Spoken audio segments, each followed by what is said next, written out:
Insidious, ou Sobrenatural, vai lançar seu 5º capítulo, mas existem 4 filmes antes dele. Então se vocês gostam dessa franquia e estão com um pouco de preguiça de maratonar todos os filmes pra saber qual vai ser a história do 5º, você tá no lugar certo, porque hoje a gente vai falar toda a história do universo de Insidious e também algumas referências de casos reais que foram usados pra inspirar a produção dessa franquia. Então bem-vindos a mais um vídeo do canal. Se você gosta de conteúdo assustador, bizarro e misterioso, você tá no lugar certo. Toda semana tem pelo menos 3 vídeos longos, todo dia tem vídeo curto, então tem muito conteúdo pra vocês. Se você gosta desse tipo de conteúdo, não esquece de deixar seu like, se inscrever no canal, comentar outros temas que vocês querem ver aqui. As fontes e os créditos estão sempre na descrição do vídeo. E o vídeo de hoje é um vídeo diferente, como vocês podem ver. Eu adoro falar de cinema e de filmes de terror, então eu tô muito ansiosa pro 5º filme. Esse vídeo, como é diferente dos outros, talvez eu coloque como um vídeo extra na semana, talvez não, vamos ver como que vai ser. Mas se vocês gostarem desse tipo de conteúdo, comentem aí pra eu começar a produzir mais. E eu também já deixo um alerta de spoilers, caso vocês queiram assistir os filmes de novo. Se vocês não tiverem assistido ainda, vocês vão tomar spoilers nesse vídeo, então já aproveita pra pausar e sair agora. Eu particularmente tenho essa saga sobrenatural de Insidious como uma das minhas franquias preferidas de filmes de terror, principalmente os 2 primeiros filmes, e eu acho que vocês vão entender por que eu tô falando dos 2 primeiros e não dos outros 2 que vieram. Mas agora, sem mais enrolação, bora pra história.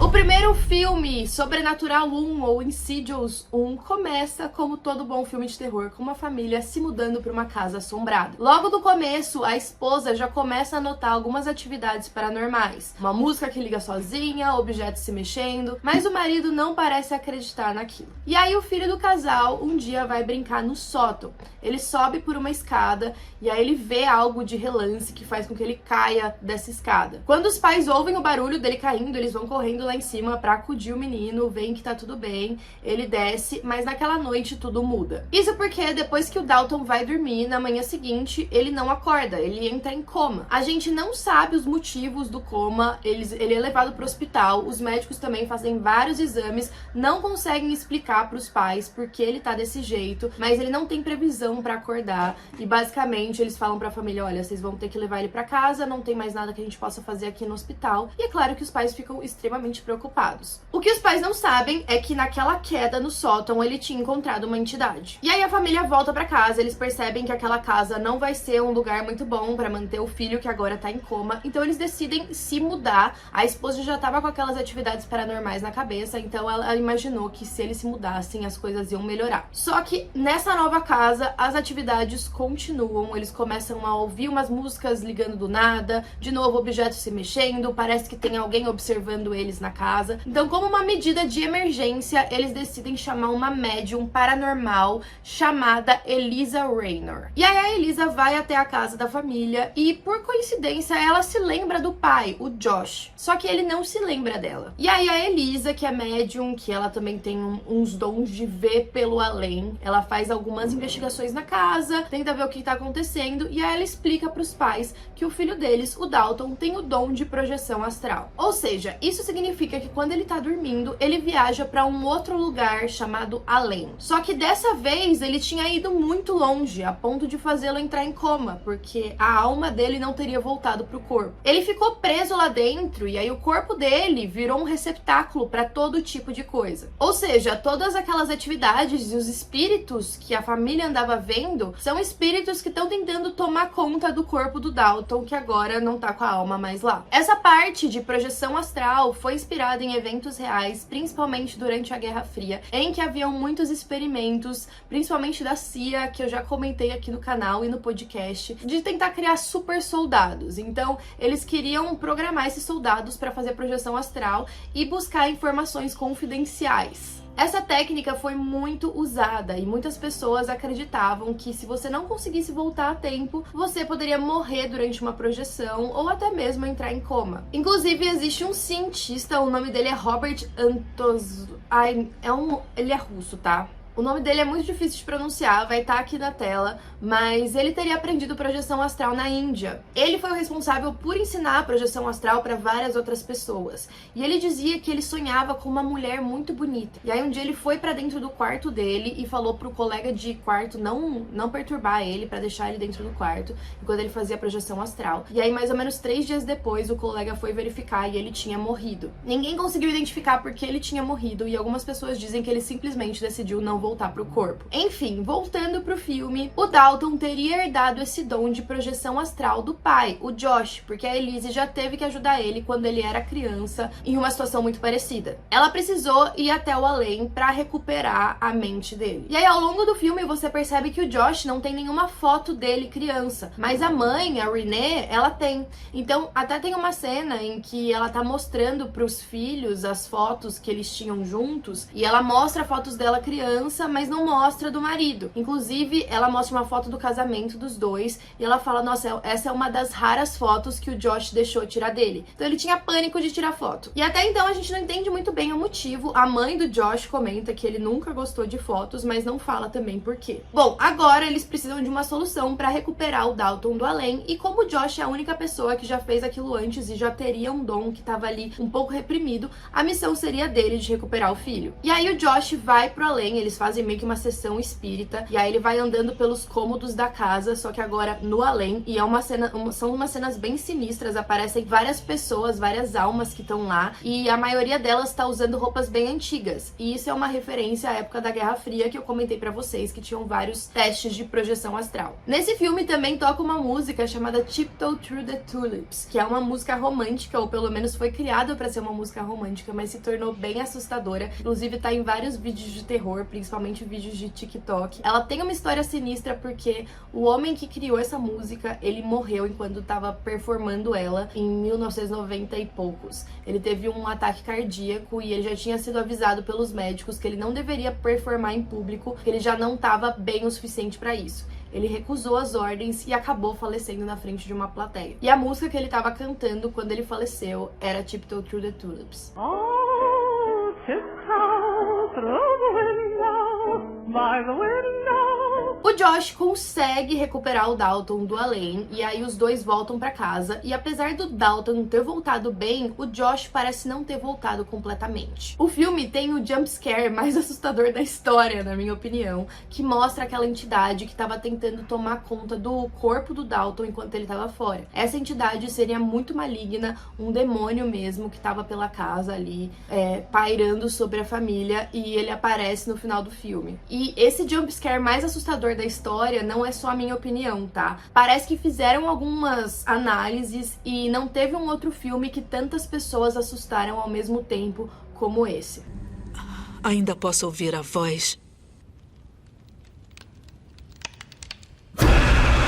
E aí quando o Josh volta, ele parece estar falando meio esquisito, sei lá, tem uma coisa diferente, parece que não é ele mesmo. E aí no final desse filme, a Elise, que é a médium que ajudou todo mundo, ela morre, ela é atacada pelo Josh. Ao mesmo tempo, a gente tem umas imagens de uma mulher, uma velha com vestido de noiva, que não dá pra entender muito bem. Eu tenho muito medo dessa imagem. Ela me deixa muito perturbada, e teve até um dos filmes de sobrenatural que eu assisti que eu chorei quando ela apareceu.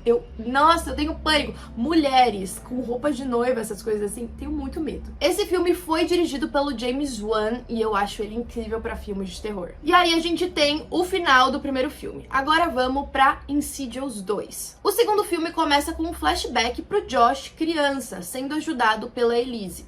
Eles mostram como aquelas assombrações começaram pro Josh. Então agora a gente vai ter uma história do que aconteceu com ele criança. E aí tem toda uma introdução, mostra que coisas estranhas aconteceram na casa dele, e acaba com a Elise fazendo com que o Josh esquecesse todas as habilidades. A mãe do Josh acompanha ele durante todo esse percurso, então ela sabe exatamente o que aconteceu, mas ela deixa quieto pro Josh ao longo da vida, porque foi um trauma, então não precisa voltar naquilo, o problema em teoria estava resolvido. E aí depois dessa pequena introdução, a gente volta pra onde o primeiro filme acabou.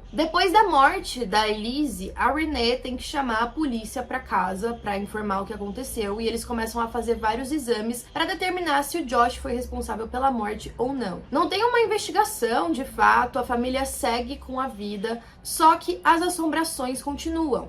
Não agora com o Dalton em específico, mas na casa no geral. Ao mesmo tempo, o Josh continua meio estranho. Não parecia ele mesmo. E aí a Renee acaba se encontrando com 2 investigadores paranormais que trabalhavam com a Elise. O nome deles é Specs e Tucker. E eu acho que os dois são um alívio cômico muito bom pros filmes, porque ao mesmo tempo que você fica tenso, tem algumas partes que eles fazem umas piadinhas e dá pra dar uma descontraída. Eu gosto bastante disso em filme de terror. Eu sei que tem gente que não gosta porque perde o clima de tensão, mas eu acho que eles são 2 personagens que agregaram bastante. Os dois também trabalham com um ex-colega da Elise, chamado Carl. E aí, por um surto, não sei exatamente por que eles fazem isso, mas a Renee e o Josh decidem se mudar pra casa em que o Josh morava na infância. Isso pra ajudar nas investigações paranormais, pra tentar descobrir de fato o que aconteceu com ele, afinal ele não lembra. E aí, enquanto eles estão fazendo essas investigações, os 2 investigadores descobrem que o Josh, na verdade, não é o Josh. Ele tinha ficado preso no além. Alguma coisa estava terrivelmente errada com ele. Em algumas cenas, ele tá andando e de repente sai um dente. O Josh tinha sido possuído por aquela entidade com um vestido preto do além. Enquanto isso, o Josh, que tá preso no além, fica tentando desesperadamente fazer coisas na casa pra perceberem que não é ele de verdade que tá ali. E essa é a fonte das assombrações, é o próprio Josh no além, tentando fazer barulho, tentando mexer as coisas, tentando tocar piano, tentando bater porta, pra ver se a Renee ou alguém percebe que não é ele de verdade. E aí o Josh do além visita ele mesmo no passado pra fazer perguntas sobre as assombrações. E essa parte do filme é bem interessante, porque eles mostram que o tempo é um negócio que não existe passado, presente e futuro, acontece tudo ao mesmo tempo. O Josh também visita a casa que eles moravam no primeiro filme, e isso também explica as assombrações que a família estava percebendo. Como a gente não tem essa noção de tempo e espaço, o próprio Josh que estava preso no além era o Josh que estava provocando as assombrações do primeiro filme, quando ele nem estava preso ainda. A Renee também ficava ouvindo alguém tocar piano, e ela percebe que era a música que o Josh tocava pra ela. E aí a Renee vai confrontar o Josh da vida real, e aí ele parece não se lembrar que música era aquela. É aí que ativa um sininho ali na Renee. Como assim você não lembra da música que você toca pra mim sempre? Ao mesmo tempo, tem uma hora que parece que o Josh de verdade tá conversando com alguém que tá sentado no piano. E é nessa hora que mostra o Josh no além gritando e tentando chamar a atenção da Renee. Essa é a primeira vez que a gente vê o verdadeiro Josh no filme. E aí a Lorraine, a mãe do Josh, tá muito presente, e aí ela decide ajudar os investigadores paranormais, e eles tiram a Renee da casa. Eles têm um plano de sedar o Josh, mas dá muito errado. E aí o Carl, ele vai pro além pra encontrar a Elise, que ajuda ele, afinal a Elise morreu, né? Então a Elise ajuda o Carl a encontrar o espírito do Josh. Depois o Dalton mesmo, o filho, também que tem essa habilidade, vai junto pra tentar encontrar o pai. Eles conseguem e o Josh volta pro corpo dele a tempo de conseguir se reunir com a família. Depois que eles têm essa missão bem sucedida, eles fazem lá um processo pro Josh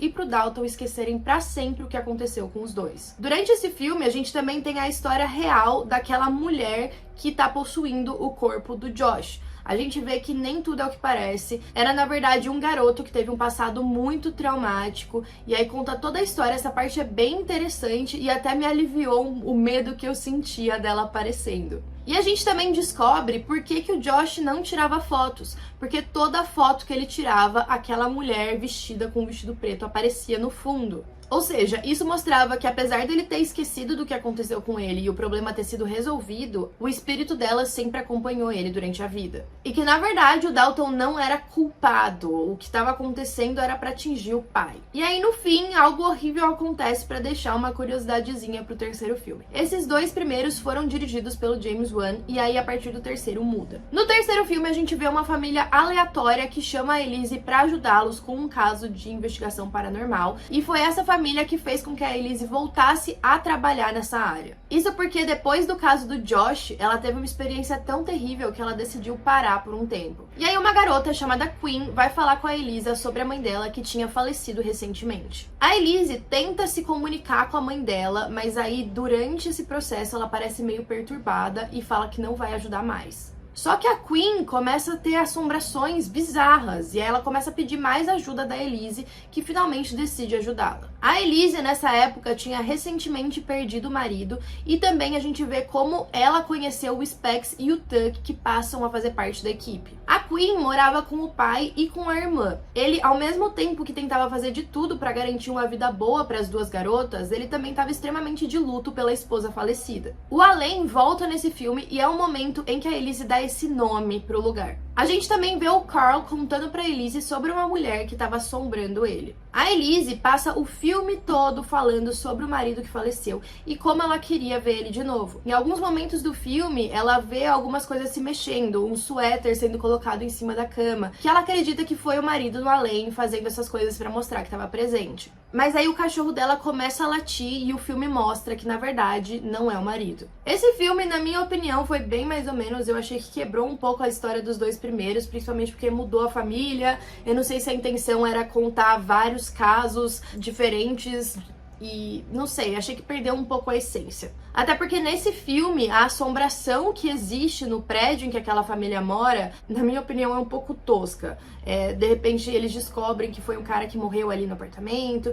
Enfim, tem umas coisas envolvidas, não acho que vale a pena ficar entrando no mérito. E depois vocês vão entender também porque eu não tô focando tanto nessas outras histórias. E aí a gente tem o quarto filme chamado A Última Chave. Esse filme é uma sequência do terceiro e agora a gente volta pra infância da Elise. E assim, pra mim é um negócio meio bizarro, porque logo no primeiro filme a Elise morre. E aí os outros filmes são todos voltados pra Elise. Por que vocês mataram ela então no começo? Não fez muito sentido pra mim. Talvez eles tenham percebido que eles fizeram alguma coisa errada e falaram, meu Deus, a gente precisa dessa mulher pro filme render, então vamos tentar falar dela ao máximo possível. A gente percebe que a infância da Elise foi extremamente abusiva. Ela morava com um pai abusivo e com um irmão. E virava e mexia, ela via algumas coisas sobrenaturais e ela tentava contar pro pai, mas ele ficava muito bravo e prendia ela no porão, batia nela pra ela parar com essas histórias de fantasma. Ele nunca acreditou nas habilidades dela. E aí depois a gente descobre que, na verdade, ele não acreditava porque a esposa dele também tinha essas habilidades e acabou morrendo por conta disso. E aí a gente volta pro primeiro filme. A Elise recebe uma ligação de pessoas que estavam morando na casa que ela morava na infância. Eles estavam pedindo ajuda. E aí ela, o Speck e o Tuck viajam pra casa de infância. Ela se reúne com um irmão e também com duas primas que nem conheciam ela, na verdade duas sobrinhas dela, que nem sabiam que ela existia. Ela também descobre que esses outros membros da família têm habilidades como a dela. O monstro desse filme, na minha opinião, também foi um pouco bizarro, porque ele basicamente consegue desligar os gritos das pessoas inserindo uma chave dentro do corpo delas. O Alain mesmo quase não aparece nesse filme. E aí a gente tem toda a história da Elise e eu achei de novo que perdeu um pouco as questões do primeiro e do segundo filme. Achei que ficou um pouco cansativo, também acho meio bizarro.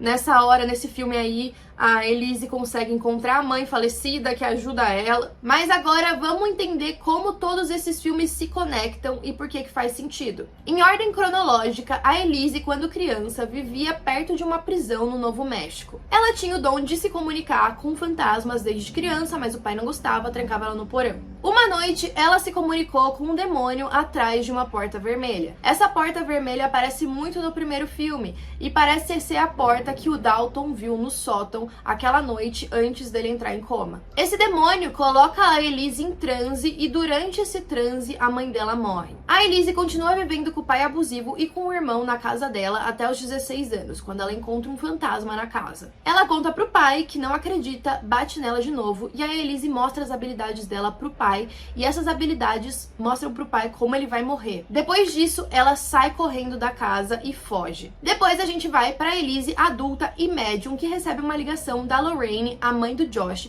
dizendo que o filho dela tá sendo assombrado por uma mulher que veste um vestido preto e que ela aparece atrás de todas as fotos dele. A Elise ajuda ele a se livrar desse fantasma e também a como esquecer de tudo que aconteceu com ele e que o Alain existe. Depois da morte do marido, ela se aposenta como investigadora paranormal, principalmente porque toda vez que ela tenta ir pro além, a mulher de preto tenta matá-la. A Queen entra em contato com a Elise, ela acaba ajudando, mas depois desiste de novo porque é atacada de novo por o demônio. Quando as coisas pioram, o pai da Queen vai até a Elise de novo, ela se junta com o Specs e o Tucker, e aí, por fim, eles decidem ajudar. Apesar de ter ajudado a Queen, esse demônio continua perseguindo a Elise. Depois do caso da Queen, a equipe é formada. E aí a Elise recebe uma ligação de uma família que tá morando na antiga casa dela, e aí quando ela chega até lá, ela descobre que aquela casa tá sendo assombrada. Não só assombrada, mas também pelo mesmo demônio que assombrava o pai dela. Esse demônio forçava a pessoa que morava na casa a capturar garotas jovens e mantê-las no porão daquela casa. Nesse filme, ela tem a ajuda das duas sobrinhas. Quando ela vai pro além pra ajudar uma das sobrinhas, as duas ficam presas lá, e aí a outra sobrinha tem que recuperar as duas. E aí quando elas estão saindo do além, elas encontram uma porta vermelha. Elas veem um garotinho no sótão e elas saem dessa porta, deixando aquela porta vermelha aberta. O garoto que tava no sótão era o Dalton. A família dele tinha acabado de mudar de casa. O Dalton é filho do Josh, o garoto que a Elise também tentou ajudar na viagem astral. Como a Elise não fechou aquela porta, algo horrível conseguiu entrar. Quando a Elise recebeu a ligação sobre o Dalton, ela já sabia o que tinha acontecido. E aí a Elise vai ajudar a família e explica pro Josh que os dois já se conhecem.